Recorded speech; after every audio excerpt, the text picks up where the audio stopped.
कलयुग चल रहा है, राहु है। चैट जीपीटी, राहु है। राहु का क्या काम? भ्रमित करना, भ्रम पैदा करना। तो रहो भ्रम में, जितना भ्रम में रहना रहो। क्या होगी? बुद्धि खराब होगी। राहु जब भ्रमित करता है तो कुंडली के अंदर बुद्ध को खराब कर देता है, और बुद्ध है बुद्धि का कारक। जब बुद्धि खराब रहेगी तो वो तो ऐसे ही घूमता रहेगा। आजकल तो चैट जीपीटी से लोग अपना बातें करते रहते हैं। क्या कुंडली देखकर ये बताया जा सकता है कि इस इंसान को बिजनेस करना चाहिए या फिर जॉब करनी चाहिए? क्या हमें अपने बच्चों की कुंडली देख के उनके करियर को डिसाइड करना चाहिए कि उन्हें किस करियर के अंदर हमें लेके जाना चाहिए या फिर नहीं लेके जाना चाहिए? आज इसी टॉपिक के ऊपर बात करेंगे। हमारे साथ हैं आचार्य नीरज वर्मा जी, जो कि positive vibe institute of astrology के ओनर हैं, फाउंडर, मेंबर हैं।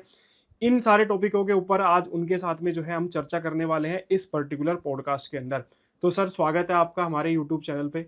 नमस्कार अमित जी, और बहुत बहुत धन्यवाद, आपने मुझे इस पॉडकास्ट में बुलाया। सर, हमारे चैनल पे ज़्यादातर जो ऑडियंस है वो बिजनेस से रिलेटेड ऑडियंस है। इसके अलावा हम स्टॉक मार्केट से रिलेटेड भी कंटेंट, ऑनलाइन अर्निंग वगैरह, इन सब चीज़ों से रिलेटेड कंटेंट जो है वो अपलोड करते हैं। तो मेरा आपसे सबसे पहला जो सवाल है वो यही है कि क्या किसी की कुंडली देखकर ये बताया जा सकता है कि ये इंसान जॉब करेगा या फिर ये बिजनेस करेगा? बिल्कुल देखा जा सकता है। कुंडली ही हमारी बताती है कि व्यक्ति को जॉब करनी चाहिए या बिजनेस करना चाहिए। कुछ कुंडलियों में ये होता है कि पहले हम नौकरी करें, फिर या उसके बाद हम बिजनेस करें।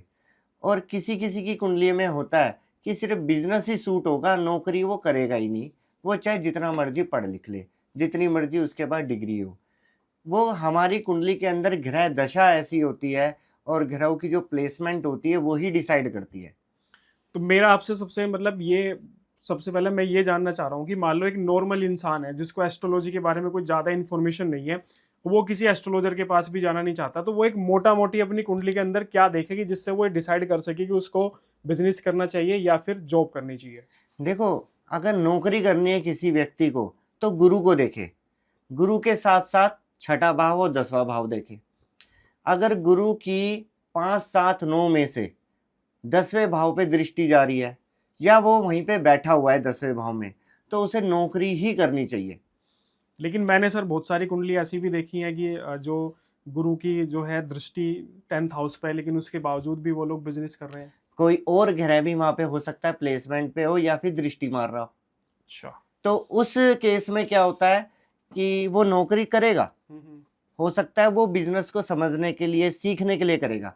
उसके बाद वो बिजनेस पे ही आना पड़ेगा उसके घूम फिर के।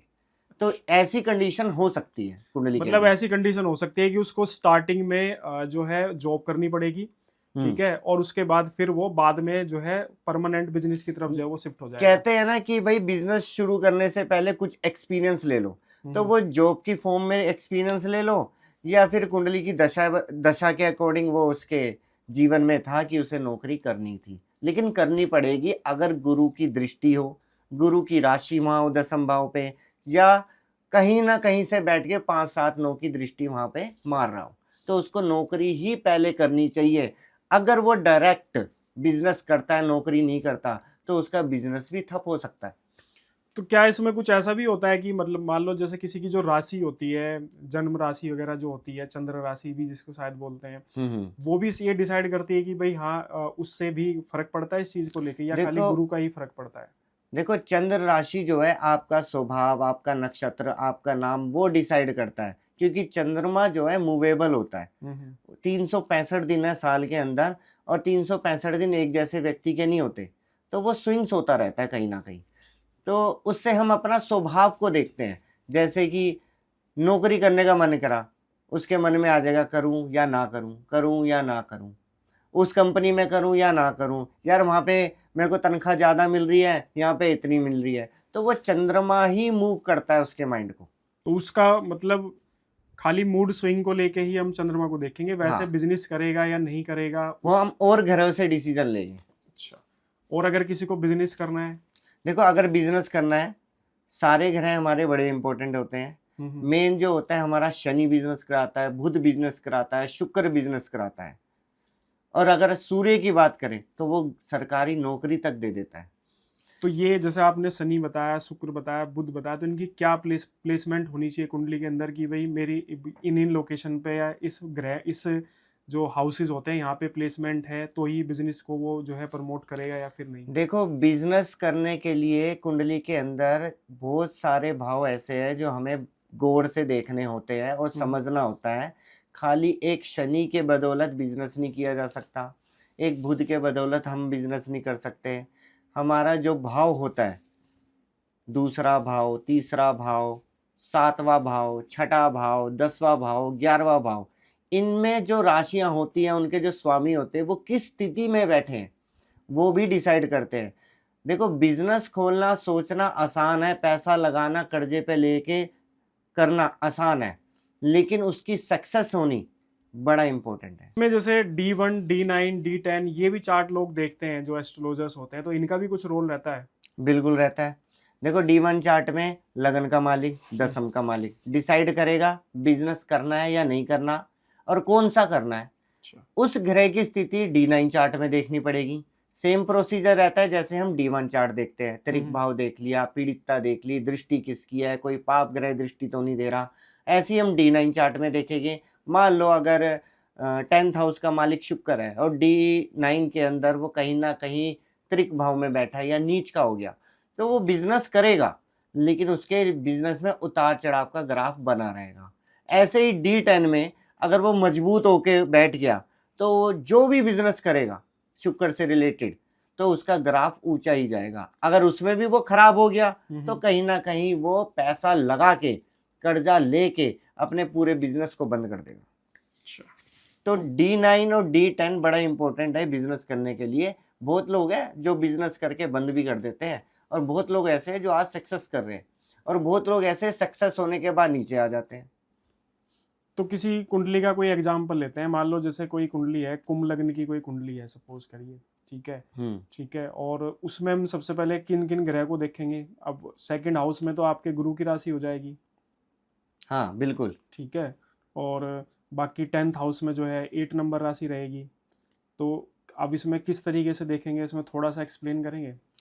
अब देखो, सेकंड हाउस सबसे पहले तो हम देखेंगे दूसरा भाव, छठा भाव ठीक और है। 10वां भाव। ठीक है। भाई, दूसरा भाव हमारा हो गया, दूसरा भाव हमारा हो गया धन संपत्ति का ठीक है। और पारिवारिक बिजनेस का। अगर उसका ग्रह मजबूत होके बैठा है या बहुत अच्छी पोजीशन पे बैठ गया, उच्च होके बैठ गया, कोई उस पर किसी पाप ग्रह की दृष्टि नहीं है, तो वो धन देगा। अब धन कहाँ से आएगा वो डिसाइड करना है। भाई, धन तो मिल जाएगा कहीं ना कहीं से। धन, जब हम कोई बिजनेस करते हैं तो हमें धन भी तो चाहिए, धन मिलेगा तभी तो हम आगे बढ़ेंगे। तो दूसरा भाव मजबूत होना चाहिए। तो दूसरे भाव का मालिक जो है इस कुंडली के अंदर वो गुरु है, जो कि उच्च का होकर बैठा है 6th हाउस के अंदर, और उसके साथ में सन भी है कंजक्शन में। तो अब इस केस में क्या सिनेरियो देखो, रहेगा? धन भाव का मालिक छठे भाव में यानी कि त्रिक भाव में जाके बैठ गया और उच्च का होके बैठ गया, ठीक है। फिर वहीं से बैठ के वो दूसरे भाव को दृष्टि भी मार रहा है। तो ये क्या हुआ, मिला जुला रिजल्ट हो गया। वो धन भी देगा और खराब भी कराएगा, दोनों रिजल्ट देगा वो, क्योंकि धन का मालिक छठे में जाके बैठ गया और छठे में बैठ के फिर वो धन भाव को अपनी नौवीं दृष्टि से देख रहा है, तो वो धन भाव को खराब होते होते भी बचा रहा है। यानी कि ऐसी स्थिति में हम कह सकते हैं कि धन खराब होने वाला है, लेकिन किसी कारण फिर बच गया। लेकिन मैंने जैसे एस्ट्रोलॉजी में पढ़ा है कि गुरु जिस भाव में बैठता है उसके कारक तत्वों को कम करता है, और जिस जहाँ पे वो दृष्टि मारता है उनके कारक तत्वों को बढ़ाता है। बिल्कुल सही पढ़ा है। तो अब जैसे 6th हाउस के अंदर गुरु बैठ गया, तो जो गुरु 6th हाउस के जो कारक तत्व हैं, जो कि रोग, ऋण और ये सब चीजें होती है, तो इनको कम करेगा वो, इसका मतलब? देखो, 6th हाउस का एक फॉर्मूला है कि वहां पे जो नेगेटिव चीजें, जब कोई ग्रह आता है, अब गुरु जो है शुभ ग्रह है, तो वहां पे वो अपनी शुभता को कम कर देगा। अच्छा। ठीक है। अगर वो वहां पे न्यूट्रल हो जाता है, गुरु के अंदर एक खासियत होती है, जब वो किसी कारण त्रिक भाव में चला जाता है, वो सबसे पहले अपने आप को न्यूट्रल करने की कोशिश करता है। तो वहां के जो कार्य कर्तव्य है कि कर्जा लेना, तो कह सकते हैं हम कि भाई वो कर्जा है ना, लेगा नहीं, उसे जरूरत नहीं पड़ेगी। जरूरत नहीं पड़ेगी, हाँ, कह सकते, क्योंकि वो शुभ ग्रह है, अपनी शुभता तो कम कर रहा है, लेकिन उसका एक ईमान है, उसकी एक नेचर है कि मैं बुरा नहीं करूंगा, चाहे दूं ना कुछ, लेकिन बुरा नहीं करूंगा, किसी कर्जे में नहीं फंसाऊंगा। वहां पे रोग भी है, रोग देता है देखो लंबे समय के बाद देगा, 50 साल के बाद, 55 साल की उम्र के बाद, तब वो एक्टिव करेगा, लेकिन ऐसा रोग नहीं देगा जो अंदर ही अंदर पनप रहा है। डायबिटीज वगैरह जैसे हो हाँ, गया। डायबिटीज दे सकता है, थायराइड की बीमारी दे सकता है, लीवर की बीमारी, फैटी लीवर कर सकता है, कान में दर्द कर सकता है, ऐसी दे सकता है। तो अब यहाँ पे जैसे अब इस कुंडली में एक गुरु बैठ के यहाँ पे क्या डिसाइड कर रहा है कि ये बिजनेस करना चाहिए, जॉब करना चाहिए, क्योंकि इसकी तो 5वीं दृष्टि जो है वो 10th हाउस पे पड़ रही है। देखो 10th हाउस पे पड़ रही है, वो सबसे पहले तो यही कहेगा कि अपन, अगर आपको बिजनेस का मन बन रहा है तो आपको पहले ज्ञान लेना पड़ेगा, क्योंकि गुरु ज्ञान का मालिक है। तो कहते वो नौकरी की फॉर्म में ज्ञान लो, और उसके बाद देखो कि कोई ग्रह ऐसा है जो बिजनेस कराने लायक है। अगर नहीं है कोई 10वें भाव पे दृष्टि या कोई ग्रह बैठा, तो वो नौकरी ही कराता रहेगा। और मैंने ये ज़्यादातर देखा है, जो छठे का गुरु होता है वो ज़्यादा लंबे समय तक नौकरी नहीं करने देता। अब इसमें, अब इस कुंडली में चलो गुरु से तो डिसाइड हो गया, गुरु तो ये इशारा कर रहा है कि भाई इसको जो है बिजनेस नहीं जॉब की तरफ इशारा कर रहा है कहीं ना कहीं। हाँ बिल्कुल। अब बिजनेस के लिए इसमें कौन कौन से ग्रह हम लोग देखेंगे इस पर्टिकुलर कुंडली की अगर मैं बात करूं तो? 10वें भाव का मालिक, तो 10वें भाव का मालिक जो है वो मंगल है, जो कि 7th हाउस में बैठा है। डेली इनकम सोर्स पे बैठा है, तो हम 7th हाउस को जरूर इंक्लूड करते हैं। बिजनेस चलाने के लिए डेली इनकम सोर्स होना चाहिए। आपको रोज रोटी खानी है, रोज चाय पीनी है, रोज दूध पानी लेना है, तो हमारा डेली का खर्चा है वो। तो डेली इनकम सोर्स अगर नहीं होगा जीवन में, तो बिजनेस नहीं चलेगा। अधिकतर एस्ट्रोलॉजर क्या करते हैं, 10वें भाव को ठीक करने में लगे रहते हैं। जब तक आप 7th हाउस को ठीक नहीं करोगे तो बिजनेस तो चलेगा ही नहीं।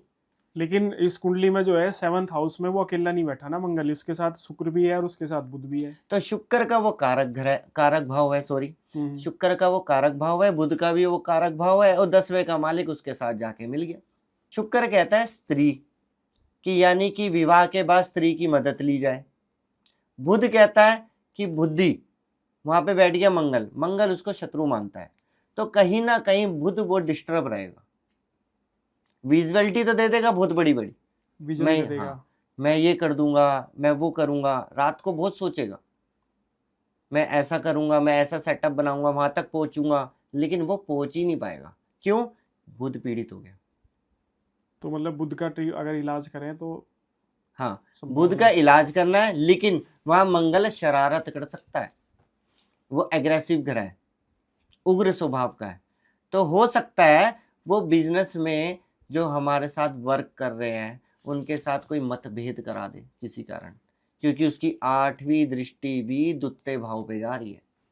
जहां गुरु की दृष्टि 9वीं जा रही है, तो मंगल की भी 8वीं दृष्टि द्वितीय भाव में जा रही है।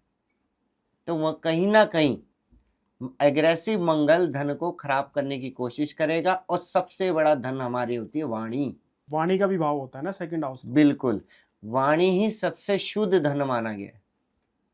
वाणी अच्छी तो बहुत कुछ अच्छा, कि भाई कोई प्यार से बात करेगा ना तो उससे हर काम निकलवा सकता है। अगर कोई ऐंठ के बात करेगा, ये कर दे वो कर दे, सामने वाला सुनेगा ही नहीं। आप प्रेम स्वभाव से कोई काम करा लो, कर देगा सामने वाला इमोशनली।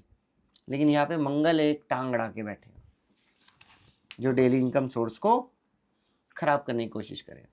तो मतलब कि अगर किसी को बिजनेस करना है तो उसका डेली इनकम सोर्स भी सही होना चाहिए। बिल्कुल। ठीक है, उसका 10th हाउस भी सही होना चाहिए, और उसका एक तरीके से देखा जाए तो उसका लग्न भी सही होना चाहिए, क्योंकि अगर स्वामी सही नहीं होगा वो तो फिर करेगा क्या फिर? जिस प्रकार घर की नींव मजबूत होनी चाहिए एक 4-5 मंजिल बनाने के लिए, ऐसी कुंडली की नींव है लगन।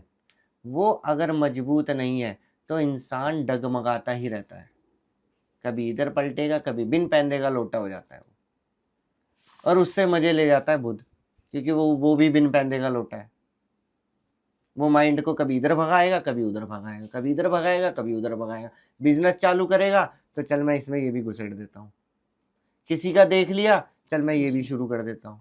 तो वो कंफ्यूजन पैदा करेगा, एक ले में नहीं चलेगा। हर बिजनेस को सक्सेस होने के लिए एक ले में जाना बहुत जरूरी है। जब तक ले नहीं पकड़ेगे पहुंच ही नहीं पाएगा। ये तो है। इस वजह से अब इसके साथ साथ तीसरा भाव भी मजबूत होना चाहिए। वो हमारा साहस का होता है, कम्युनिकेशन का होता है। अगर कोई तीसरे भाव खराब है किसी व्यक्ति की कुंडली का, या तो वो आलसी होगा, या वो बहुत लापरवाह होगा, या फिर अपने नीचे जो वर्कर है उनके ऊपर काम छोड़ देगा, क्योंकि उसमें साहस ही नहीं है, ताकत ही नहीं है। तो बिजनेस कैसे चलेगा? बिजनेस चलने के 24/7 दिमाग काम करना चाहिए। जहां आलस आया तो दूसरे लोग काम खराब कर जाएंगे, चौपट हो जाएगा भाई।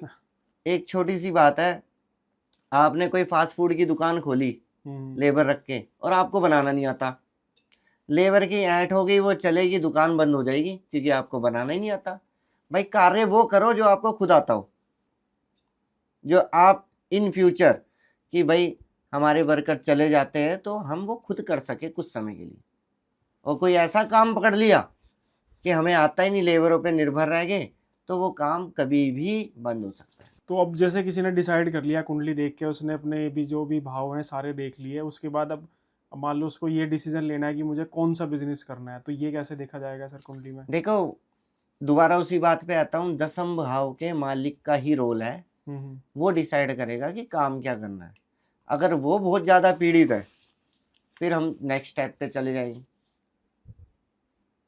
हम फिर लगन के मालिक की मदद लेंगे कि भाई वो उसकी स्थिति चेक करेंगे। वो भी नहीं है तो फिर दूसरा स्टेप देखेंगे कि भाई हमारी कुंडली में हर ग्रह की डिग्री होती है, जो लास्ट सेकंड डिग्री होगी केतु को छोड़ के, उसका कार्य सूट करेगा।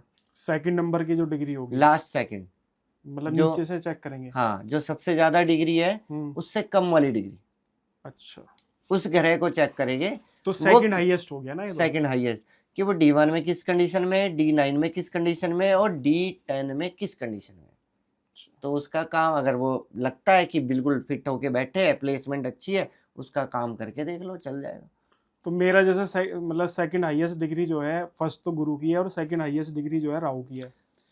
तो ये डिजिटली इसीलिए मैं ज्यादा काम कर रहा हूँ, आप पॉडकास्ट कर रहे हो और पढ़ा रहा हूँ, टीचिंग कर रहा हूँ, इंटरनेट के थ्रू, जो नेटवर्किंग के थ्रू जो काम कर रहे हो, वो राहु का काम है, और थोड़ा सा भ्रमित करने का काम है। डिजिटल मार्केटिंग क्या है, इंटरनेट क्या है, भ्रम भी पैदा करता है, विश्वास भी दिलाता है और घुमा भी देता है, वही काम चलेगा। हाँ, मतलब मैंने ये चीज़ देखी है, मैंने काफ़ी कई बार कुछ चीज़ें ट्राई करी, और मतलब ऑफलाइन चीज़ें जितनी बार भी मैंने ट्राई करने की कोशिश करी, कभी सक्सेस में मिली नहीं उसमें। लेकिन जैसे ही मैं डिजिटली चीज़ों को स्टार्ट किया है, उनके बारे में सोचना शुरू करा, वो बहुत जल्दी इंप्लीमेंट हुई लाइफ के अंदर।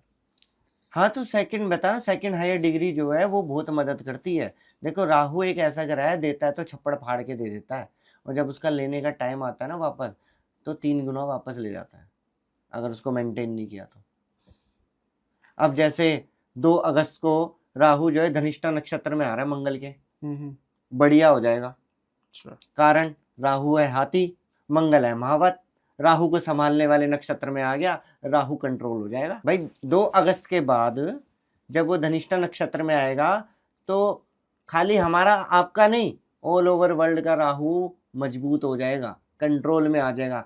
जो वो उत्पात मचा रहा था, हड़तंग मचा रहा था बच्चों में, बड़ों में, स्त्रियों में, उसको कंट्रोल करने लगेगा। तो मतलब अब डिसाइड, अब जैसे राहु देख लिया मैंने, मेरा 11वीं में, तो मैंने डिसाइड कर लिया कि भाई डिजिटली मुझे जाना है। तो बाकी जैसे अदर लोग कैसे डिसाइड करेंगे कि तो ये सेकंड हाईएस्ट डिग्री देखेंगे या फिर जो है ग्रह की प्लेसमेंट भी देखेंगे कि देखो, सबसे पहले तो ग्रह की प्लेसमेंट ही देखो भाई, दसम भाव का मालिक किस स्थिति में है, लगन का मालिक किस स्थिति में है, फिर 2, 6, 10 के जो मालिक है वो किस स्थिति में है, क्योंकि वो बिजनेस को बैलेंस करती है।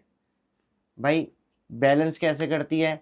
अच्छा खाओगे, सेहत अच्छी रहेगी, तभी काम पे जाओगे, तभी दिमाग लगाओगे, और दिमाग लगाओगे तभी पैसा आएगा, और पैसा आएगा तभी आप राशन पानी और अच्छी चीज़ें खाओगे, अच्छी चीज़ें खाओगे तो हेल्थ सही रहेगी। तो ये एक साइकिल है। तो ये जो त्रिकोण है ना, इसको काम त्रिकोण भी बोलते हैं, 2, 6, 10। इसके मालिक अगर कुंडली में अच्छे होके बैठे हुए हैं, त्रिक भाव में ना हो, नीच के ना हो, तो बहुत अच्छा है, वो तरक्की करता है। नहीं तो ग्राफ ऊपर नीचे रहता है, कभी भी डंप हो सकता है। जब उसकी शत्रु ग्रह की उसकी कोई महादशा चल गई, कोई मार के टक्कर मार गया, तो खराब कर देगा।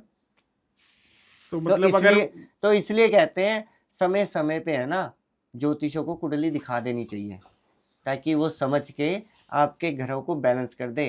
पूरा समय एक जैसा नहीं होता, लगातार 5 दशाएं एक्टिव रहती है कम से कम, वो उतार चढ़ाव रहती रहती है।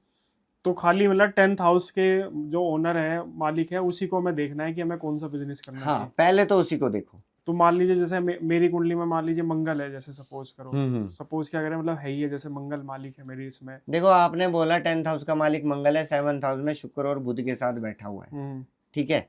तो वहां पे शुक्र उसका एक शत्रु ग्रह भी है और बुध भी है। बुध न्यूट्रल मानता है, ठीक है। तो कहीं ना कहीं हम उसे पीड़ित समझेंगे। अगर मंगल से रिलेटेड हमने काम कर लिया तो वो कहीं ना कहीं अड़चने पैदा करेगा डेली इनकम सोर्स आने में। अब डेली इनकम सोर्स नहीं आएगा तो बिजनेस नहीं चलेगा।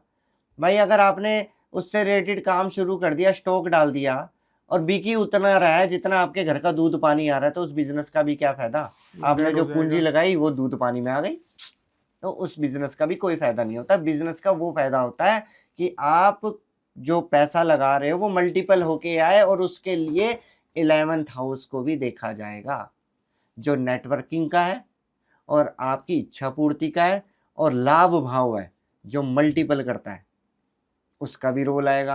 अब वहां पे उसका मालिक है आपकी कुंडली में शुक्र, नहीं, 11th हाउस का। 11th हाउस का जो मालिक है वो गुरु है, 9 नंबर, तो 9 नंबर गुरु। 9 नंबर हाँ राशि। बिल्कुल ठीक है। अच्छा, 8 नंबर है 10th भाव पे। तो 11th हाउस का मालिक है गुरु, वो जाके उच्च का त्रिक में होके बैठा है। बड़े रोग का मालिक छोटे रोग में जाके बैठ गया, यानी कि गुरु का रोग जरूर लगाएगा।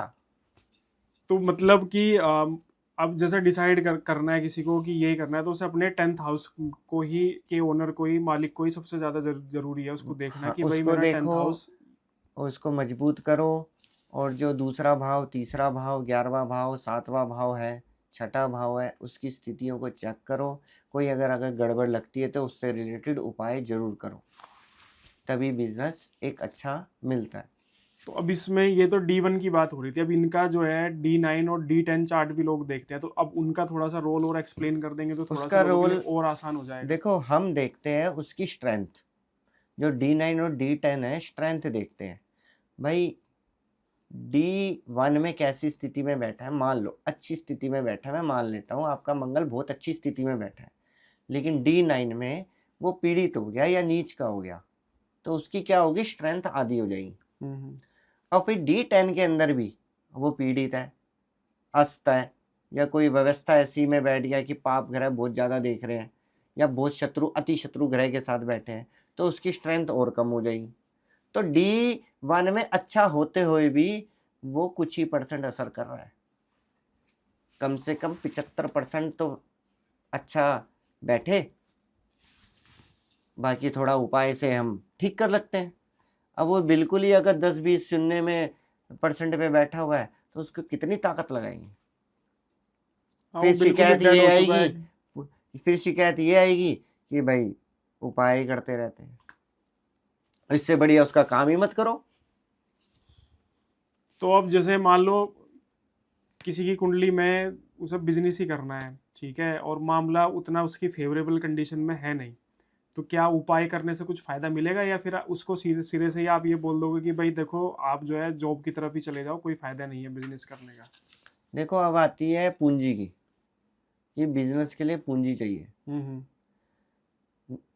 कुछ लोग कर्जा लेके शुरू करते हैं, लेकिन कर्जा लेने से पहले छठे भाव को भी देखना जरूरी है, क्योंकि वो कर्जों का है। वो डिसाइड करेगा कि ये कर्जा चुका पाएगा नहीं चुका पाएगा। अगर नहीं चुका पाएगा तो भाई बिना कर्जे के ही करना पड़ेगा, चाहे घर से सपोर्ट लो, चाहे अपना कुछ सामान इधर उधर रख के दो, फिर कर्जे से बचना पड़ेगा। अगर उसका कर्जा उतारने वाला योग बनता है लेके बिजनेस करना और आगे बढ़ना, तो खुले सांड की तरह ले लो, कोई दिक्कत, उतर जाएगा। लेकिन फिर 10वां भाव कर्म प्रधान है। अगर उसका कर्म खराब रहा, क्या होता है, कुछ लोग नए नए बिजनेस शुरू करते हैं और कुछ समय बहुत अच्छा चलता है, पैसा आता है, उल्टे सीधे कामों में पड़ जाते हैं।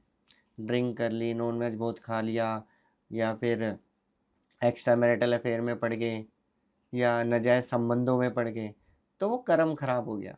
एटीट्यूड आ गया, घर में लड़ाई झगड़े शुरू कर दिए, पत्नी से लड़ाई बहुत हो रही है, बच्चों को बदतमीजी से बोला, तो वो उसके साथ साथ और ग्रह खराब कर देगा, फिर कोई नहीं बचा सकता। ऐसा तो एग्जाम्पल मैंने देखा है अपने एक रिलेटिव का, उसने बिजनेस स्टार्ट किया और बहुत अच्छा बिजनेस चला, लेकिन इन सब चक्करों में पड़ गया, वो सारा का सारा बर्बाद कर लिया उसने, जो सब खत्म लाइव हो गया। एग्जाम्पल आपके पास है ही।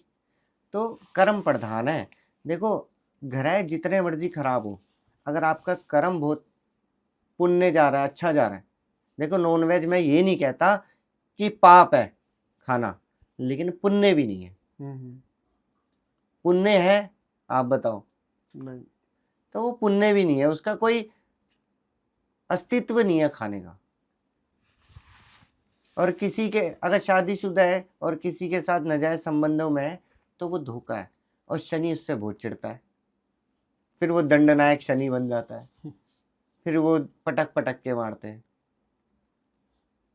पहले दिखा देंगे, हु हा करा देंगे, उसके बाद धरती में ऐसे डलेंगे, दोस्त भी मदद नहीं करेंगे, फिर कटने शुरू हो जाएंगे। तो कर्म बहुत प्रधान है, कि कर्म अच्छा होगा तो आप है ना बिजनेस को कहीं भी ले जाओ फिर। लेकिन कुछ एस्ट्रोलॉजर बोलते हैं ना कि भाई तेरे तो योग ही नहीं है कुंडली में, क्या करेगा तू, करके अपना नौकरी कर, नहीं तो बर्बाद हो जाएगा। तो फिर अब जब वो चीज़ बोल रहे हैं और दूसरी तरफ एक बोल रहे हैं कि भाई उपाय भी होते हैं, तो फिर दोनों चीज़ें तो एक दूसरे के साथ हाँ, आमने सामने बिल्कुल हो रही सही है ना। क्वेश्चन पकड़ा आपने। देखो जी, और एस्ट्रोलॉजर क्या देख रहे हैं मेरे को नहीं पता, लेकिन कुंडली देख के हम डिसाइड कर सकते हैं कि बिजनेस करना है या नहीं, या करेगा बंद हो जाएगा, या कुछ समय के लिए करेगा, या हमेशा बिजनेस में ही रहेगा। सही दिशा देनी और लेनी बहुत जरूरी है। नहीं, मैं उपाय की बात कर रहा हूँ सर, कि अब जैसे कुछ एस्ट्रोलॉजर ऐसे होते हैं कि वो बिल्कुल क्लियर कट बात करते हैं, वो कुंडली देखी और साफ साफ बोल देंगे कि यार बिजनेस में मत पड़ चक्कर में, तू अपना नौकरी कर, वहीं अपना तेरा सही रहेगा, तू उसी तरफ जा। कुछ एस्ट्रोलॉजर क्या बोलते हैं कि नहीं यार कर, तू स्टार्ट कर, ये कुछ उपाय मैं बताता हूँ, इनको करना, तू स्टार्ट कर और ऐसे ऐसे चल जाएगा। तो मैं उस चीज़ को क्लियर करना चाह रहा हूँ कि क्या वो उपाय करने से वो कर सकता है या फिर उसको करना ही नहीं चाहिए। देखो, अगर उपाय करने से कर रहा है तो कंटिन्यू रहना पड़ेगा, क्योंकि उपाय जो होते हैं वो जीवन भर असर नहीं करते। जो उपाय होते हैं वो जीवन भर असर नहीं करते, आपको उपाय करने पड़ेंगे। अगर उपाय के बदौलत बिजनेस कोई सेट हो रहा है, तो अगर जैसे ही आप उन्हें छोड़ोगे, कुछ महीने बाद वो डाउनफॉल में आना शुरू हो जाएगा। तो या तो आप उपाय का सहारा लेते रहो, तो कंटिन्यू कर लो। और ये पॉसिबिलिटी है कुंडली के अंदर, और लाल किताब के अंदर भी है पॉसिबिलिटी कि आप उपाय से ग्रहों को ठीक करके, उनकी कुछ प्लेसमेंट्स को चेंज करके आप वो कार्य कर सकते हो। सब कुछ मतलब डिपेंड यही करता है कि आपके कर्म किस तरीके से अलाइन है। घुमा फिरा के हाँ, कर्म अब बहुत इंपॉर्टेंट। पता चले कि सब कुछ कुंडली में फेवरेबल है लेकिन कर्म ही तुम्हारे आते निकम्मे हैं है कई तो। लोग ऐसे कि उपाय कर लेते और बोलते थे कुछ हुआ ही नहीं। उनसे कर्म के बारे में पूछो तो बताते नहीं, मैं तो सब सही कर रहा हूँ, मैं तो कुछ गलत नहीं कर रहा। लेकिन गलती होती है 100%। और किसी को नॉनवेज खाने के लिए बोल छोड़ दो, बोल मतलब किसी को नॉनवेज खाने के लिए मना कर दो, उनकी सांस ऊपर नीचे हो जाती है। अल्कोहल के लिए मना कर दो, मैं तो जी नहीं पाऊंगा इसके बिना। ज्योतिष ये नहीं कहती कि आप नशेड़ी बनो। ज्योतिष में है कि अल्कोहल ले सकते हो आप, लेकिन 30 to 60 ml as a medicine, as a उपाय। उसमें ये नहीं लिखा कि आप पूरी एक बोतल पियो ये और तो फिर उसके बाद हाँ हू करो। मेरा सर एक और सवाल ये है कि क्या जो दशाएं चलती हैं, दशा अंतर दशा, तो क्या उसका भी कोई रोल रहता है बिजनेस में या फिर उसके करियर ग्रोथ के अंदर? देखो, दशांतर दशा का रोल बिल्कुल रहता है कि जब दशम भाव का, द्वितीय भाव का, लगन भाव का दशा जब एक्टिव होती है, वो हमें सपोर्ट करती है। फिर 1 5 9 के मालिक, त्रिकोण के मालिक, वो हमें सपोर्ट करती है, हमारे करियर को बनाने के लिए, हमारे बिजनेस को आगे बढ़ाने के लिए सपोर्ट करती है। वो भी बहुत जरूरी है देखना। पता चला आप बिजनेस तो चालू कर रहे हो, लेकिन एक उसके शत्रु ग्रह की अगर दशा चल रही है, तो वो बनते बनते काम भी बिगाड़ सकता है और आपका नुकसान भी कर सकता है। तो उसका उपाय भी होना बहुत जरूरी है, क्योंकि वो फुल पावर पे एक्टिव है। मतलब जिस ग्रह की दशा चल रही है वो एक्टिव हो जाता है कुंडली के हाँ, अंदर वो फुल पावर में है, उसका राज है अभी फिलहाल उस कुंडली में, पूरा पूरा दम पे है वो, पूरा जितने भी साल की चल रही है। तो उसके साथ साथ जो एक तो मेन जो ग्रह हो गया उसकी दशा चलती है, उसके साथ महादशा साथ अंतरदशा। उसके बाद फिर अंतरदशा चलती है उसके साथ साथ, तो उस अंतरदशा का भी रोल रहता है। अंतरदशा का भी रोल आता है, वो युतियों में काम कर जाती है। जैसे कुंडली में 2 ग्रह एक साथ बैठे होते हैं ना, तो हम कहते हैं ग्रह में युति हो रखी है, 2 ग्रह अति शत्रु एक्टिव हो गए या मित्र मित्र एक्टिव हो गए, एक मित्र एक शत्रु एक्टिव हो गया, वो भी देखना बहुत जरूरी है। अच्छा। जब वो मान लो अगर कोई शुभ ग्रह की दृष्टि चल रही है और साथ में उसके शत्रु पाप ग्रह की दृष्टि चल रही है, तो हम उस बीच वो कार्य नहीं करेंगे, थोड़ा रुक जाएंगे कि भाई ये दशा निकल जाए उसके बाद कर लेना, या फिर उसके उपाय करो और फिर शुरू करना। कम मैंने से ये भी देखा है बहुत सारी कुंडलियों में कि जैसे ही दशा चेंज होती है उनका तुरंत करियर भी चेंज हो जाता है। अब ये चीज मैं काफी सारी कुंडलियों पे ना अपने क्लोज जो मेरे फ्रेंड या रिलेटिव है उनकी देख चुका हूँ, और अपनी पर्सनल कुंडली पे भी मैंने ये चीज देखी कि जैसे ही दशा चेंज हुई करियर में कुछ ना कुछ चेंज जो है वो जरूर आया। अब मैं अपने अगर एग्जाम्पल लूँ, बुध की दशा में मैं जॉब कर रहा था, केतु की दशा स्टार्ट हुई, जॉब छोड़ी और तुरंत पढ़ाना स्टार्ट कर दिया। ठीक है, अब शुक्र की दशा आने वाली है 1-2 महीने बाद में, अब फिर नई नई चीज जो है वो स्टार्ट कर दी है। ऐसी मैं जो है देखो, आप जो दशा बता रहे हो, लेकिन पूरा पूरा रोल आपकी कुंडली में राहु का है। आप चेंज कर दो कुछ भी काम, लेकिन राहु को मत छोड़ना। जहां राहु को छोड़ दिया वहां पे वो काम भी नहीं होने देगा वो। नहीं, मैं मतलब ये चीज बता रहा हूँ कि मैंने ये चीज काफी नोट करी है कि लोगों की जैसी दशा चेंज होती है उनके करियर में एकदम से चेंज आ जाता क्योंकि है। वो ग्रह प्रभावित हो जाता है ना, एक्टिव हो जाता है। उसको भी तो अपनी उसकी बारी आई है कि अब मेरे को भी अपना रोल निभाना है, मुझे भी अपनी खुराक चाहिए, मुझे भी अपना नाम करना है, अब चाहे जैसे वो मैं डुबा के करे चाहे वो सक्सेस होके करे। अब जैसे मैं अभी पॉडकास्ट से पहले अपने जो मेरा रिलेटिव था उसकी कुंडली आपके साथ डिस्कस कर रहा था, तो सूर्य की महादशा तक उसका जो है जॉब चल रही थी। अब उसने जो है जैसी चंद्रमा की महादशा स्टार्ट हुई उसने जॉब छोड़ी और नए करियर की जो है उसने तैयारी शुरू कर दी। चंद्रमा चल रहा है वैसे ही मूड स्विंग्स वाली बात कर रहा है वो। हो सकता है वो ये करते करते जब पूरा होना वाला फिर स्विंग्स हो जाए, फिर वापस उसी लाइन में आ जाए जहाँ से बिल्कुल जॉब छोड़ी है। ना आए तो तीसरा पकड़ ले, ऐसा करेगा वो। मैं बस ये जानना चाह रहा हूँ सर आपसे कि अब मान लो किसी को बिजनेस शुरू करना है या जॉब शुरू करनी है, तो कौन सी महादशा उसके लिए फेवरेबल होगी, कौन सी नहीं देखो, होगी, ये कैसे चेक करेगा वो? अकॉर्डिंग टू उसकी जन्म पत्री है, हम्म हम एक पर्टिकुलर बात है पूरे वर्ल्ड की कुंडली पे नहीं कर सकते, व्यक्ति की कुंडली डिसाइड करेगी, तभी वो पता चलेगा कि उसको करना चाहिए नहीं करना चाहिए। क्योंकि ये बात गलत हो जाएगी कि भाई ये देख लो ऐसे और ये कर लो, अब वो किसी किसी को सूट कर जाएगा, किसी किसी को खराब कर जाएगा। भाई मतलब कोई अपनी कुंडली देख के डिसाइड ये देखना चाहे कि उसकी कौन दशा चल रही है, वो दशा उसके फेवरेबल है या उसके अपोजिट में रहेगी, फायदा करेगी नुकसान देखो, जो करेगी। फेवरेबल दशाएं होती है ना, वो 1-5-9 के मालिक के साथ होनी चाहिए, यानी त्रिकोण के मालिक जो होते हैं उसके विपरीत ना हो, उसके शत्रु ना हो, वो मतलब फेवरेबल होती है। 1, 5 और 9 का जो मालिक है मालिक उसकी उससे उसकी मित्रता मित्रता होनी चाहिए। या न्यूट्रल हो, अच्छा।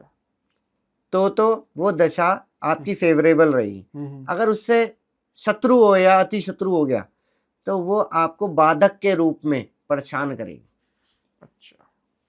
वो बाधक के रूप में परेशान करती रहेगी। या मतलब जिस ग्रह की दशा चलने वाली है वो ग्रह नीच का हो या उस पर किसी दुष्ट ग्रह की दृष्टि हो, तो भी बिल्कुल, दिक्कत कर तो भी सकता है उसकी दिक्कत कुंडली। करता है।